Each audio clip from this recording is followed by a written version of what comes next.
নোয়াখালীর হাতিয়ায় জাহাজমারা পুলিশ তদন্ত কেন্দ্রের ইনচার্জ এসআই খোরশেদ আলমের বিরুদ্ধে ১২ বছরের এক কন্যা শিশুকে ধর্ষণের অভিযোগ করেছেন ভুক্তভোগী শিশু ও তার মা। ধর্ষণের শিকার মেয়েটির মায়ের সাথে কথা বলে জানা গেছে, শিশুটির মা পুলিশ তদন্ত কেন্দ্রে রান্নার কাজ করত। শিশুটি মাঝে মাঝে মায়ের সাথে সেখানে যেত। সেই সুযোগে এসআই খোরশেদ বেশ কয়েকবার তাকে ডেকে তার বাসায় নিয়ে ফুসলিয়ে ধর্ষণ করেন। আসসালামু আলাইকুম, আমার নাম টুনি, আমার বয়স মাত্র 12। আমাদের বাড়ি দাসবাড়া থানার পিছনে আমাদের বাড়ি। থানার ওসি খুরশেদ ও আমাকে ঝাড়ুর নাম দিয়ে বিষ্ণুতে কাপড় দিয়ে ও আমাকে ডেকে নিচ্ছে। আমি বলতেছি আমি যাবো না, আমার মা আছে।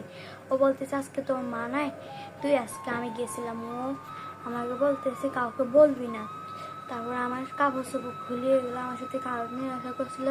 আর বলতেছে কাউকে বলে দিব, বলতেছে যে কাউকে বলিস না, যদি বলস তাহলে তোর বাইকে আর তোর মাকে থানা দিব, জেলে ভাত খাওয়াবে, এরকম হুমকি দিয়েছিল। আমি আর কাউকে বলছি না, আমার মাকে যাই বলছিলাম।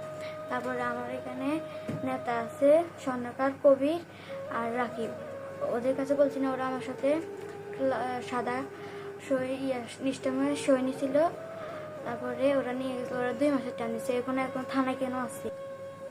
আসসালামু আলাইকুম, আমার নাম হচ্ছে জন্না, আমার মেয়ের নাম হচ্ছে আরফিন আক্তার টুনি।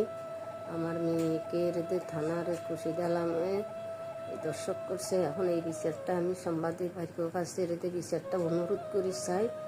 তারপরে এদের সার্কেলের কাছে বিচার দিচ্ছি, সার্কেলের টাকা পয়সা খাই, সার্কেলে এদের বিচারটা করানো। তারপরে কিনা হয় যেন এই এখনও ওদের জাহাজমারা থানা থাকে। তারপরে কিনা হয় যেন এদের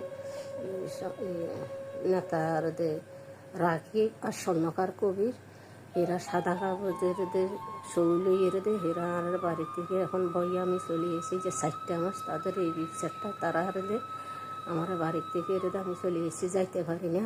এখন সম্বাদের বাড়ির কাছে আমি এই বিচারটা চাই, সম্বাদের বাড়ির কাছে আমি এই বিচারটা চাই, সম্বাদের বাড়ির কাছে আমি এই বিচারটা চাই। বিষয়টি যেন কেউ না জানে সেজন্য প্রথমে টাকা পয়সার প্রলোভন ও পরে হুমকি দামকি দিয়েছেন। শনিবার 12 জুন রাতে বিষয়টি নিশ্চিত করেছেন হাতিয়া থানা ভারপ্রাপ্ত কর্মকর্তা ওসি মোহাম্মদ কবির হোসেন। তিনি জানান, আপাতত এসআই খোরশেদকে ক্লোজ করে নোয়াখালী পুলিশ লাইনে পাঠানো হয়েছে।